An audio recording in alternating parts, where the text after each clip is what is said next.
On this episode of Broomy's Garage, we're going to start on the panel repairs. We're going to have a really close look once we run the DA sander over it.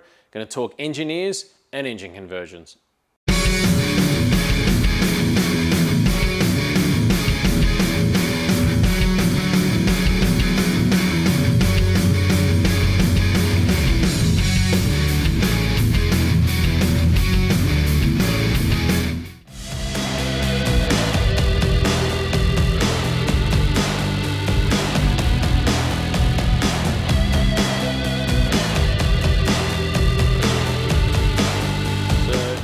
Starting the sill repair over here, you can see we've got some sill there and some sill there. We've got the top half and the bottom half. So this one should just be basically a patch panel type of fix. So what I've got is a piece of, that's about 1.5 mil steel, I think. This is miking up at about 1.2, so it should be about right. I've used the sort of abrasive wheel on here to get it back to steel, obviously, so we can weld to. And what I'm going to do for this, obviously it's going to be really hard to work with that. I'm going to weld just a couple little bolts on here, and then probably another one down here or something, and then I'll put a pair of vice grips on there just so I've got something to hold and pull it taut in place while I'm tack welding it. So, oh god, here we go. Wish me luck.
Alright, so after doing a few of those little patch panels just because I wanted to get something done just to feel good about myself and doing something here, bit of motivation. What I really want to do now is, I've got the 6-inch DA here and I think I'm just going to hit the entire car hard and probably circle the high spots, circle the low spots in different colors so I know what's what. And then I can go to work on those areas, because the main thing is now I'm going past and doing bit by bit whenever I see it, but I want to do it on a, the whole project sort of at once. I want to know what I'm meant to be actually working on here, rather than just going, oh, this corner's a bit dud, and just working just on this corner. I want to know if this whole guard is no good, because if I strip this whole guard back and find out it's all totally ruined, then I may be better off just actually sourcing a whole guard. More than likely, like that driver's door is just totally shot. So yeah, I'm gonna hit it with the DA, and we'll see what secrets are underneath us.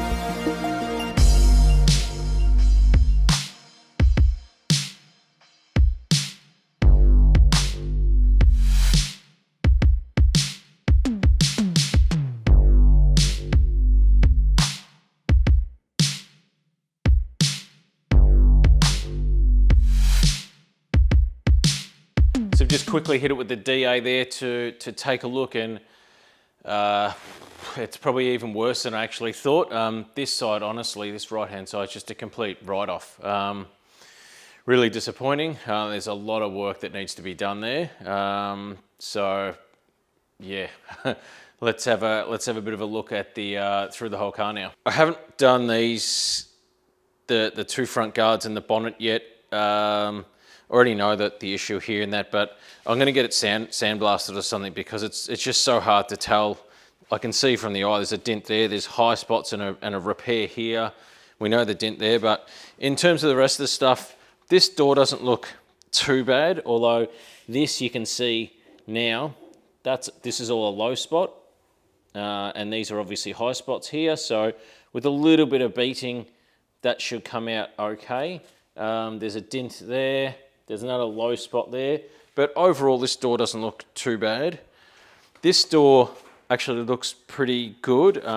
There's a repair I've done there already, a repair I've done here already, but overall, this door actually looks pretty good. This guard, we know we've got the issue down here. There's a low spot here and a couple of little low spots here, but that's not so bad. These rear pillars are really good on both sides, and the wheel arch is good.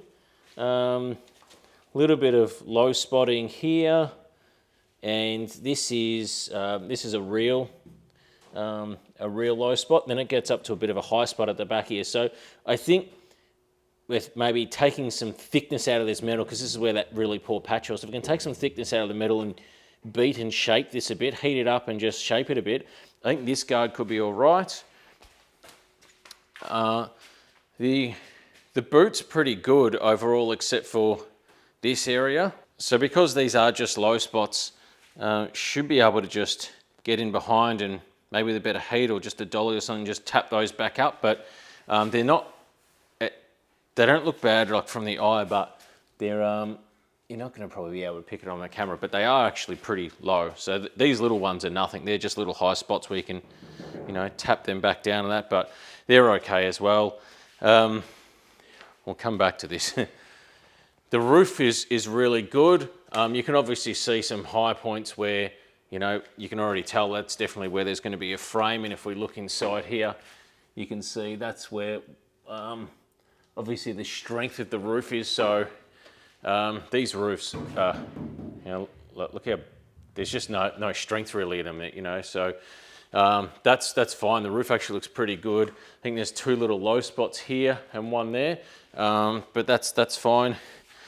I didn't even bother running the DA over this door. This door is cactus, so a really good panel beater might be able to do something with this, but the issue is that there's creases here. I mean, this is so thin that there's nothing behind it really to give it any strength. You could cut the inside.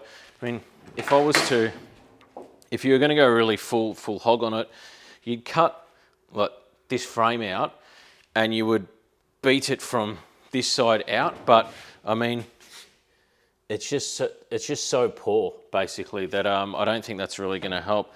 I'd really like to get a replacement for this one.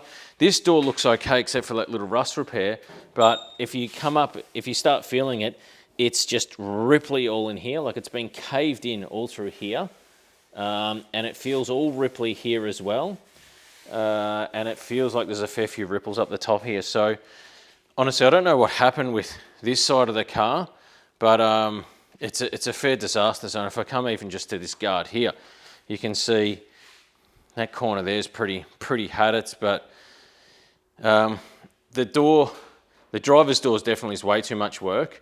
The passenger door, I mean, if worst comes to worst, I guess I can work on it, but I don't think so.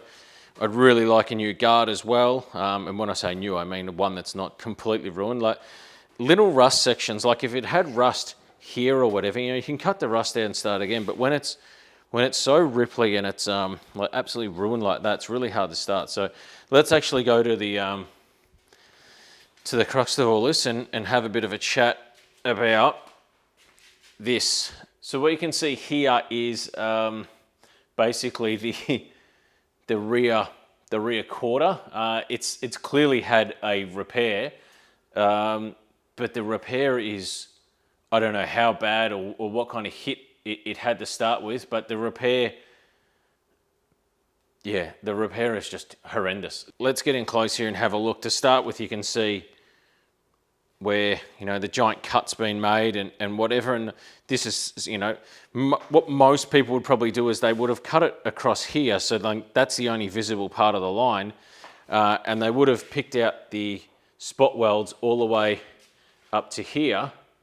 And then replaced the panel in here. And that's sort of what they've done because, they've replaced all in here as well. So I assume the hit may have been, into here, which is why they've bothered doing it up to there. But This rear quarter is what you're seeing here. All the white marks are basically high spots, and all the darker grey is the low spots from where, you know, the DA hasn't hit it. So, I mean, it's literally like the ocean. There's that many waves in it. And same with up here, even like it's low, high, low, high, low.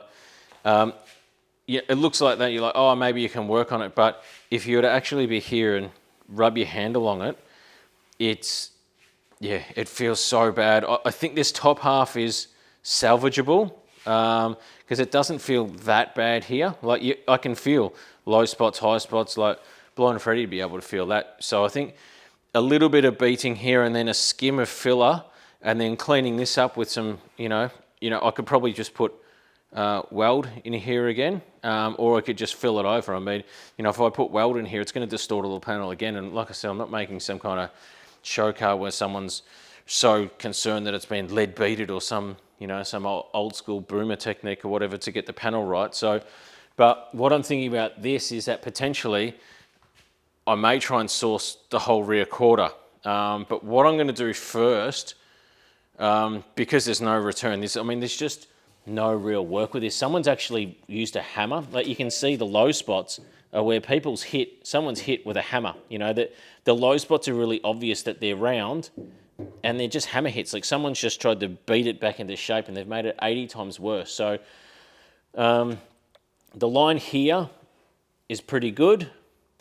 The lines here are pretty good and the lines there are pretty good. So as you can see by the texture mark, this is what my plan's going to be. So it's absolute diabolical mess down there, but I haven't done much panel repair stuff at all. So what I'm thinking of is I'll cut that panel out and try and patch it. I might do it in 3 pieces. I'm not sure because there's a bit of a curvature to it and that, but I might see if I can do it I might cut it out as 1 piece that welded in 3 pieces, but I think just for practice, I might cut that out and just weld a massive patch in. And, you know, if it comes out great, then awesome. Then I'll consider if I still replace the rear quarter. But if it comes out horrendous, then I stick to the plan to try and find an entire rear quarter and doing it. So, yeah, it's not, I mean, the other side of the car looks fine. Boot looks fine. Bonnet looks fine. I think I can work with the front end of the car. It's getting 2 doors. The doors are just, no, they're no good. It's just, sometimes you got to think about the time that you're going to invest in stuff like this versus how much it might cost just to source some other parts. And I think the time I would invest in trying to make those doors right, and they would never still be right, just isn't worth it for trying to find some doors that might have a bit of rust down the bottom, but you can do a bit of rust repair. But this quarter is the next thing that I'm going to concentrate on. I'm not going to do the easy little jobs first. I'm going to get to work on this, so wish me luck. Let's start cutting and see what we can do.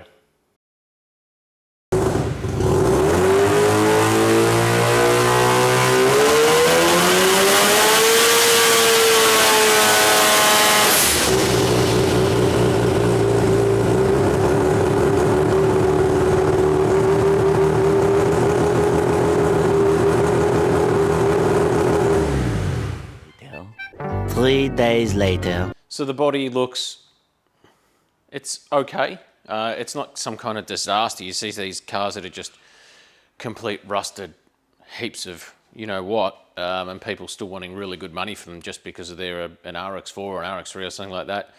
Yes, this thing needs a fair bit of work. I've got some stuff here to help with it.